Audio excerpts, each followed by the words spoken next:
اس علاقے میں تیرے باپ دادا نے پٹوا کا ساگ اور موٹا چاول کھا کر زندگی بتا لیا، اپنی زمین کا کوئی حصہ نہیں بیچا،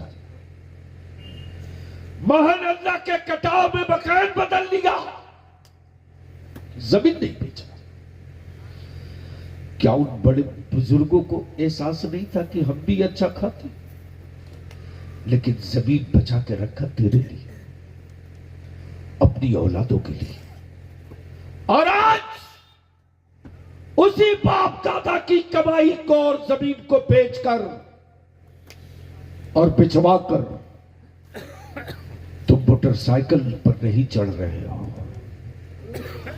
اپنے آنے والی اولادوں کی لاش پہ سواری کر رہے ہو، لاش پہ۔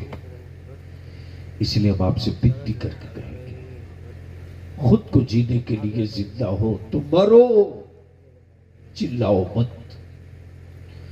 اور اگر چاہتے ہو کہ تیرے مرنے کے بعد تیری نسلیں، تیری اولادیں، تیرا جنریشن نہ مارا جائے تو صرف دو کام کر دو، نکاح کو سستا کرو، شادیوں کو آسان کرو، اور اسی پیسے کو بچا کر اپنی اولادوں کو پڑھا دو۔ اگر تم نے پڑھا دیا اپنے بیٹوں کو، صرف 5 سال لگے گا، 5 سال، اس لیے کہ دوا کھاتے ہی ترنت فائدہ نہیں دکھتا ہے، ایکشن کا ریئیکشن آنے میں ٹائم لگتا ہے، ایکشن کا ریئیکشن آنے میں ٹائم لگتا ہے۔ مت 3 ٹائم کھاؤ، 2 ٹائم کھاؤ، مت اچھا لباس پہنو، کیا ضرورت ہے جی، موٹیاں مارکنگ بھی پہن کے جی لو، لیکن اسی پیسے کو بچا کر اپنی اولادوں کو پڑھا دو۔ اور پڑھنے والے میرے عزیز، کبھی بھی ہمت مت ہارنا، ہمت مت ہارنا۔ بس آخری حصہ بلیاوی کی گفتگو کا، ہمت مت ہارنا۔ پڑھنے والا اگر پڑھنا چاہے نا تو باپ کی غریبی اس کو کسی قیمت پہ نہیں روک سکتی ہے۔ یہ میرا آزمایا ہوا نہیں، دیکھا ہوا، میرے ساتھ بیتا ہوا۔ آج سے تقریباً 20 سال پہلے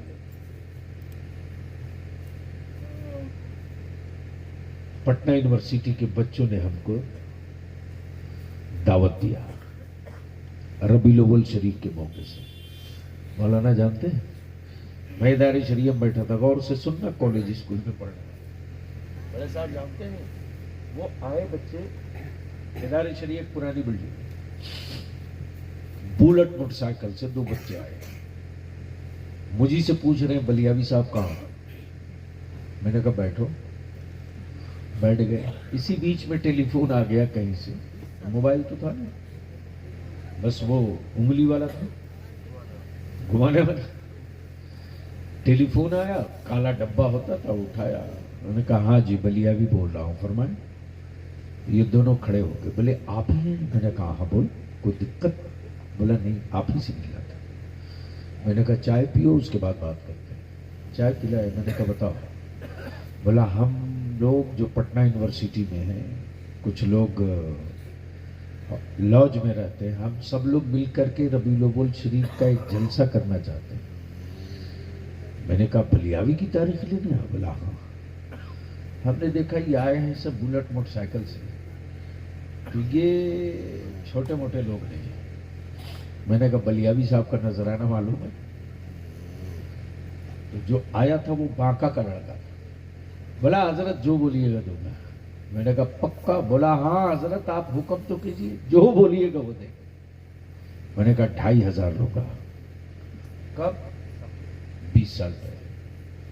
آج کا تقریباً 50,000 سے بیشی ہو،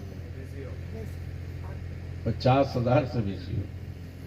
جیسے ہی میں نے کہا 2500، بولا حضرت دوں گا۔ میں نے کہا دوسری شرط یہ ہے کہ میدان میں تقریر نہیں ہوگی، ہال میں ہوگی۔ کہاں؟ زور سے بولو، ہال میں۔ بولا یہ بھی شرط منظور ہے۔ میں نے کہا تیسری شرط یہ ہوگی کہ کارڈ پاس ہوگا۔ بولا یہ بھی شرط منظور ہے۔ جیسے ہی میں پہنچا ہوں تو اس زمانے میں میرے پاس ایمبیسیڈر گاڑی تھی، چونکہ شروع سے اپنی ذہنیت رہی کہ ہم کو کسی مدرسے کی چائے نہیں پینی ہے، تنخواہ کون پوچھتا ہے، نمک حرام ہے میرے لیے، چھو نہیں سکتا ہے۔ اور الحمدللہ اللہ کا احسان ہے کہ اب تک کی زندگی میرے رب نے اسی پر بتا دیا۔ جیسے ہی پہنچا تو دیکھ رہا ہوں پورا ہال پیک، میں نے کہا یار سمجھ میں نہیں آ رہا۔ اب وہ لڑکے سب جتنے ہیں، کوئی گمچھا، کوئی گلدستہ، کوئی گمچھا، کوئی بوکے، جب دیکھا لمبی بھیڑ ہے تو جو تاریخ لینے گیا تھا میں نے کہا ایسا کرو یہ سارا گلدستہ بچا کے رکھو، لے جاؤ بیچ دو، بیچ کے پیسہ لیتے آؤ۔ تو اس میں ایک لڑکا تھا یار، بولا بلیاوی کا نام بہت سنا گیا، یہ لالچی بہت لگ رہے، جو میرے ساتھ بیٹھا۔ جب بیٹھ گئے بڑے صاحب کرسی پر تو میں نے کہا اوئے کہاں گیا پریزیڈنٹ، ادھر آ، لا میرا پیسہ دے، لے لیا۔ بولا حضرت بھروسہ نہیں ہے، میں نے کہا تم پر بھروسہ ہے، اس کاغذ پر بھروسہ نہیں ہے کب کس کی جیب میں ٹرانسفر ہو جائے۔ سنو غور سے، پڑھنے والا کبھی غریبی کا رونا نہیں رو سکتا۔ جب بلیاوی کی تقریر شروع ہوئی، تقریباً 1.25 گھنٹہ بولنے کے بعد میری گفتگو کا یہ موڑ آیا کہ پڑھنے والا اگر پڑھنا چاہے تو غریبی نہیں رکاوٹ بن سکتی، رکشہ چلا کر پڑھ سکتا ہے۔ اور 500 روپیہ اپنی جیب سے ملایا، 2500 وہ، اور اس پریزیڈنٹ کو دے کے میں نے کہا یہ بیٹا پکڑ 3000 روپیہ، یہ ایمرجنسی تالا اور چابی ہے۔ پورے ہاسٹل میں، پورے تمہارے سرکل میں اگر کوئی بچہ کمپٹیشن کا ایگزام نکالنے کے بالکل مومنٹ پر ہو، video C O D C L R S D M بننے کے بالکل آخری پڑاؤ پر ہو، اور باپ کی غریبی کی وجہ سے اگر وہ دم توڑ رہا ہو، اس وقت اس پیسے کو استعمال کر لینا اور ہم کو خبر کر لینا۔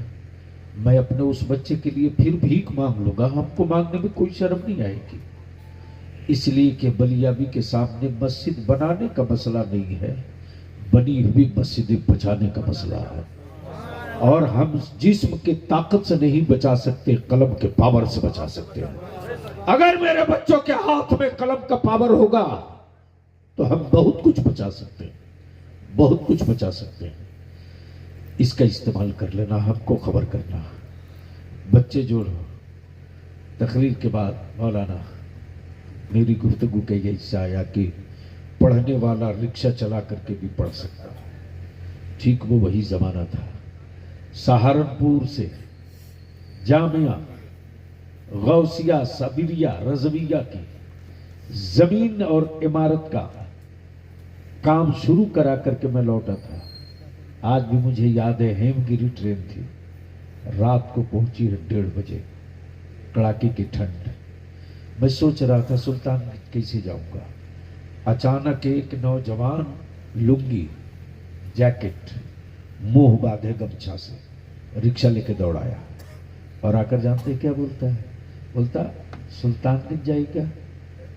میں نے کہا تم کو کیسے پتہ چلا؟ بولا نہیں ادھر مولانا لوگ رہتا ہے۔ میں نے کہا ہاں جائے گا۔ کتنا بڑا لوگ ہے؟ بولا صاحب آپ ہم کو ادھر ہی جانا ہے، آپ جو دے دیجیے گا لے لیں گے۔ میں نے کہا نہیں، بتاؤ کتنا لوگ؟ چلا ہے، پلٹ کے پیچھے نہیں دیکھ رہا۔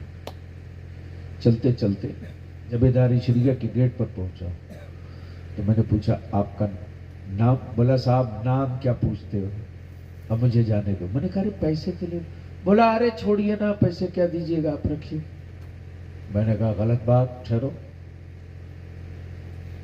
کتنا دو؟ بولا صاحب جو دینا ہو دو، نہیں دینا ہو مت دو۔ میں نے کہا یہ 50 روپے رکھو۔ بولا صاحب آپ بہت دے دیے، 5 روپیہ بہت تھا۔ میں نے کہا رکھو، تیرے بچوں کے کام آئے گا۔ اللہ اکبر۔